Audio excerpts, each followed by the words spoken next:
obviously there's a lot of goals and accomplishment that Rick, yourself as a trainer, you'd like to accomplish. Jessica, yourself as a fighter. I want to hear one name from each of you before your career's, said and done. What's one name that you'd like to get in there with, or get in there with again?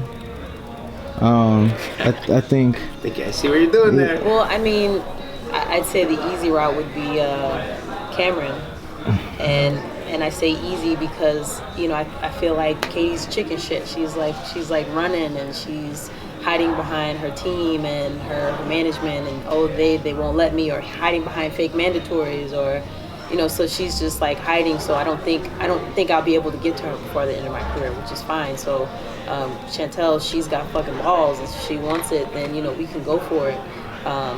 So respect to her for even putting that out there.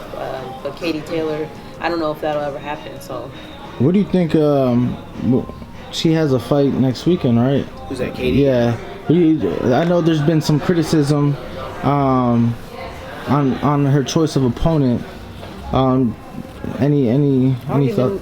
I don't even know who the girl is. Does anybody know? No, I don't know who she is, and I think maybe. No disrespect to her, I have no idea who she is because Katie doesn't fight like big names. So right, like so her opponent, I don't know her girl's name either, but shout out to her because she's getting the opportunity the same way that no one knew who the fuck Jess was, and we took the fight and it changed her whole career and it changed both of our lives. So in a way, shout out to her opponent. I don't know her name, but sometimes when you pick a name that no one knows, sometimes that shit backfires, and sometimes you play with fire, you get burned, and she got to be careful.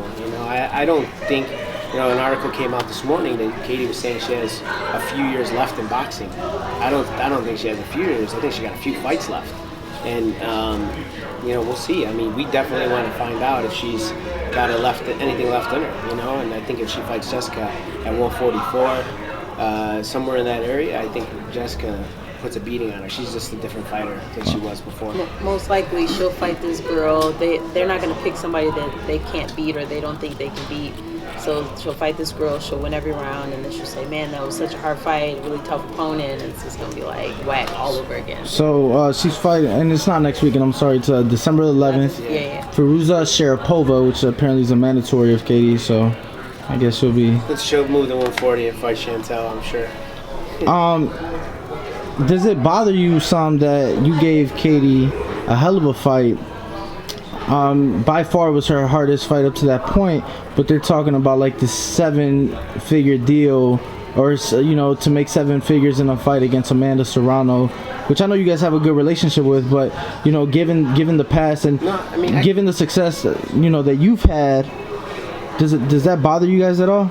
I mean, I've definitely worked my behind off to get to where I am, and that's threatening to people, and me being able to fluctuate between weight classes, that's threatening to people. So yeah, if they're smart, they will stay away, and they will make a fight with Amanda Serrano, who's a smaller fighter, a much smaller fighter, and Amanda's going to take it because that's money. So people are trying to be smart with other things, with money and things like that. So it's, I'll tell you the facts of it, right? So it's like Jake Paul, as we all know, is a social media star or whatever, right? So like his audience, he brings in a whole other audience. So you can get Serrano to $1 million because she's that fight for her. Katie versus, forget Jake Paul, if you take him out of the equation, it's probably a $400,000 fight, in my opinion. With a rematch clause, like if she was to win, she makes $650 on the rematch. That's just my opinion. This is my numbers off the top of my head. But if you put Jake Paul into it, a guy who brings in 17 million viewers like off of his platforms, right. Now you bring in, let's just say for argument's sake, if 10% of those people watch it, that's a million, just over a million, 1.7 million people watching, right?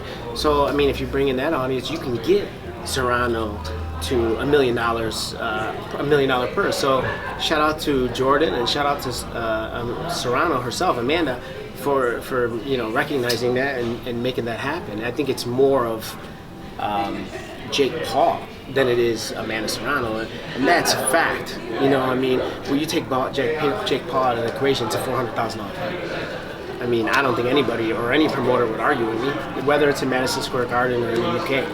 But shout out to Jake Paul for making it happen, and shout out to Serrano and Jordan for recognizing that and taking that deal. It's smart business. It's smart business. So, apparently, Jake Paul's with this upcoming fight that he has December 18th, and the last show that he had in August in Cleveland. Apparently, he's took a pay cut to be able to pay the undercard fighters more money. So Amanda Serrano in the last one, Montana Love in the last one.